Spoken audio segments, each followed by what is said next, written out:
Price the Lord. கர்த்தருக்கு சோத்திரம். கர்த்தர் உங்களை ஆசீர்வதிப்பாராக. இந்த காணொளியை பார்க்கும் யாவருக்கும் இனிய வணக்கங்கள். கர்த்தர் உங்களை ஆசீர்வதிப்பார். இந்த நாளில் நாம் கேட்க போகிற வேத வார்த்தையின் தலைப்பு கீழ்ப்படிந்தால் ஆசீர்வாதம். கீழ்ப்படிந்தால் ஆசீர்வாதம். தேவன் நம்மிடத்தில் சொல்லியிருக்க வார்த்தைகளை கீழ்ப்படிந்து செய்யும்போது நமக்கு ஆசீர்வாதம் தேவன் நமக்கு கட்டளையிட கொடுக்க வல்லவராக இருக்கிறார். அவர் நம்மளிடத்தில் சொல்லியிருக்கிற அந்த வார்த்தைகளை கீழ்ப்படிந்து அதன்படி செய்யும்போது நமக்கு தேவன் ஆசீர்வாதத்தை அருளச் செய்கிறார், கொடுக்கிறார், நம்மை ஆசீர்வதிக்கிறார். இது குறித்து வேத வசனத்தின் அடிப்படையில் வேதத்தில் யார் அப்படி செய்தார்கள், அந்த ஆசீர்வாதத்தை பெற்றுக்கொண்டார்கள் என்பதை குறித்து வேத வசனத்தின் அடிப்படையில் நாம் தேவனுடைய வார்த்தையை கேட்போம். ஆபிரகாமை குறித்து அவர் கீழ்ப்படிந்து தேவனிடத்தில் பெற்றுக்கொண்ட ஆசீர்வாதத்தை குறித்து நாம் கேட்போம். ஆதியாகமம் 12ஆம் அதிகாரம் 1-2 வசனங்கள். கர்த்தர் ஆபிரகாமை நோக்கி, நீ உன் தேசத்தையும் உன் இனத்தையும் உன் தகப்பனுடைய வீட்டையும் விட்டு புறப்பட்டு நான் உனக்கு காண்பிக்கும் தேசத்துக்கு போ. நான் உன்னை பெரிய ஜாதியாக்கி உன்னை ஆசீர்வதித்து உன் பெயரை பெருமைப்படுத்துவேன். நீ ஆசீர்வாதமாய் இருப்பாய். தேவன் ஆபிரகாமிடத்தில் ஒரு வார்த்தையை சொல்கிறார். என்ன வார்த்தை என்றால், ஆபிரகாம் இருக்கின்ற அந்த இடத்தை விட்டு ஆண்டவர் காண்பிக்கிற ஒரு இடத்துக்கு போக வேண்டும். அப்படி போகும்போது ஆண்டவர் ஆபிரகாமை ஆசீர்வதிப்பேன் என்று அவர் கட்டளை கொடுக்கிறார், வாக்கு கொடுக்கிறார். ஆபிரகாம் தன் வசிக்கின்ற அந்த இடத்தையும் தன் தகப்பனுடைய வீட்டையும் தன்னுடைய சொந்த ஜனங்களையும் விட்டு தேவன் காண்பிக்கிற இடத்துக்கு போக வேண்டும். இது சாதாரண ஒரு விஷயம் அல்ல. இதற்கு தான் ஆபிரகாம் கீழ்ப்படிய வேண்டும். தன் வசிக்கின்ற இடத்தை விடுவதும், தன்னுடைய தகப்பனுடைய வீட்டை விடுவதும், தன்னுடைய சொந்த ஜனங்களை, சொந்த பந்தங்களை விடுவதும் அவ்வளவு ஈஸியான காரியம் அல்ல. ஆபிரகாமை தேவன் இவற்றை விட்டுதான் செல்ல வேண்டும். நான் உனக்கு ஒரு இடம் காண்பிக்கிறேன், அந்த இடத்துக்கு இவற்றையெல்லாம் விட்டு நீ செல்ல வேண்டும் என்று ஆபிரகாமிடம் தேவன் இந்த வார்த்தையை சொல்கிறார். அப்போ ஆபிரகாம் இந்த தேவனுடைய வார்த்தைக்கு என்ன செய்தார்? ஆதியாகமம் 12:4 வசனம். கர்த்தர் ஆபிரகாமுக்கு சொன்னபடியே அவன் புறப்பட்டு போனான். ஆபிரகாம் தேவனுடைய வார்த்தைக்கு என்ன செய்தார் என்றார், அவர் தேவன் என்ன சொன்னாரோ சொன்னபடியே, அந்த வார்த்தையின்படியே கீழ்ப்படிந்து அவர் புறப்பட்டு போனார். தேவன் ஆபிரகாமிடம் என்ன சொன்னாரோ அது அப்படியே கீழ்ப்படிந்து அதன்படி அவர் புறப்பட்டு போனார் என்பதான வேத வசனத்தை நாம் வாசிக்கின்றோம். அப்போ சொந்த ஜனத்தை விடுவது, சொந்த தகப்பனுடைய வீட்டை விடுவது, சொந்த தான் வசித்த அந்த இடத்தை விடுவது சாதாரண விஷயம் அல்ல. ஏனென்றால் இங்கு எல்லா சூழ்நிலையும் ஆபிரகாமுக்கு சாதகமாக இருக்கிறது. நல்ல ஒரு ஆசீர்வாதமான வாழ்க்கைக்குள்ள இருப்பதற்கு ஒரு சூழ்நிலை, சாதகமான ஒரு இடம் ஆபிரகாம் இப்போது இருக்கின்ற இடம்.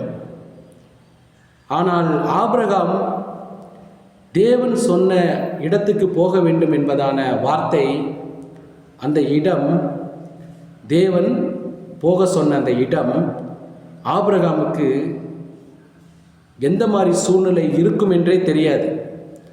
ஏனென்றால் அது எந்த இடம்னு முதல்ல தெரியல.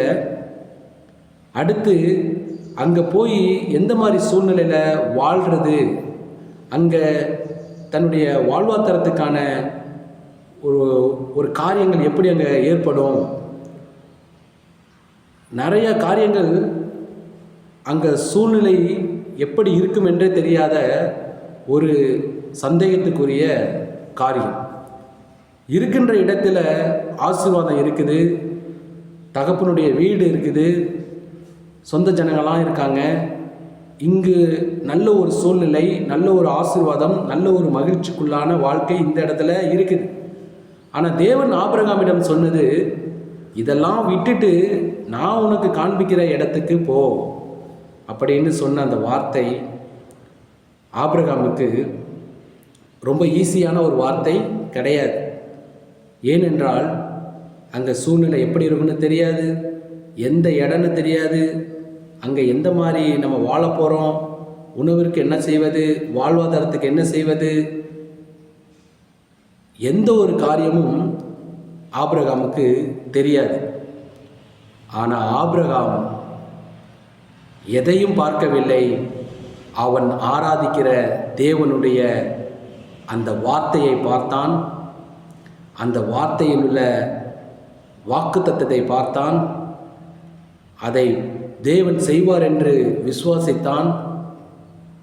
இப்படி ஒரு விசுவாசத்தோடு தேவன் நிச்சயம் நம்மை ஆசீர்வதிப்பார் என்று நம்பி அவன் கீழ்ப்படிந்து தேவன் சொன்ன வார்த்தையை அப்படியே கீழ்ப்படிந்து அதன்படி தன் வாழ்ந்த அந்த இடங்களெல்லாம் விட்டு, சொந்த ஜனங்களை விட்டு, தகப்பனுடைய வீட்டை விட்டு அவன் புறப்பட்டு தேவன் சொன்ன இடத்துக்கு சென்றான்.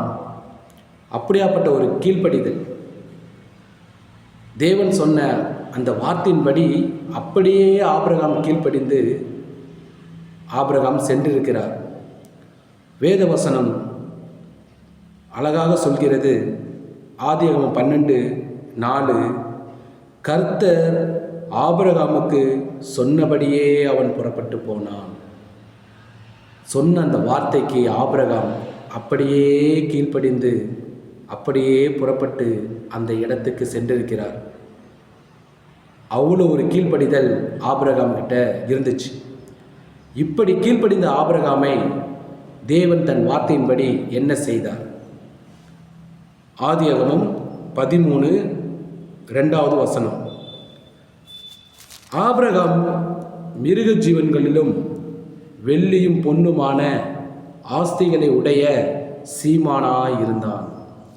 தேவன் ஆபிரகாமுக்கு சொன்னபடியே ஆபிரகாமை தேவன் அளவில்லாத ஒரு ஆசீர்வாதத்துக்குள்ளாக நடத்தி அவனை சீமானாக, பணக்காரனாக மாற்றினார். தேவன் சொன்ன அந்த வார்த்தையை தேவன் நிறைவேற்றினார். காரணம், தேவன் ஆபிரகாமுக்கு சொன்ன அந்த வார்த்தையை அப்படியே கீழ்ப்படிந்து அப்படியே அந்த வார்த்தையை கேட்டு போனபடினால, செய்தபடினால இப்படியாப்பட்ட ஒரு ஆசீர்வாதத்தை தேவன் ஆபிரகாமுக்கு கொடுத்தார்.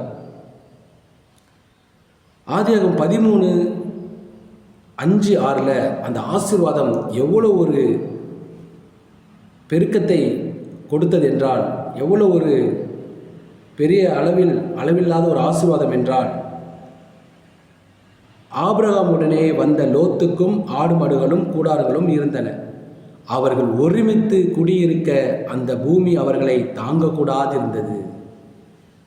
அவர்கள் ஒருமித்து வாழ அவர்கள்ட்ட அந்த ஆசீர்வாதம், அந்த ஆஸ்திகள், அந்த செல்வாக்கு பூமி தாங்க முடியல. அப்படியாப்பட்ட ஒரு அளவில்லாத ஒரு ஆசீர்வாதம் என்பதான வேதவசனத்தை நாம் வாசிக்கின்றோம். அப்போ தேவன் சொன்ன அந்த வார்த்தையின்படி ஆபிரகாம் அப்படியே கீழ்ப்படிந்து செய்தபடினால ஆபிரகாமுக்கு தேவன் அளவில்லாத ஒரு ஆசீர்வாதத்தை கட்டளையிட்டான். அவன் மிருக ஜீவன்களை பெருகினா, வெள்ளியும் பொன்னும் ஆஸ்திகளுடைய சீமானா மாறினா. அது மாத்திரமல்ல, அவர்கள் ஆசீர்வாதம், அந்த ஆஸ்தி, அந்த பூமி தாங்க முடியாத அளவிற்கு மிகுதியான அளவில்லாத ஒரு ஆசீர்வாதமாக இருந்தது.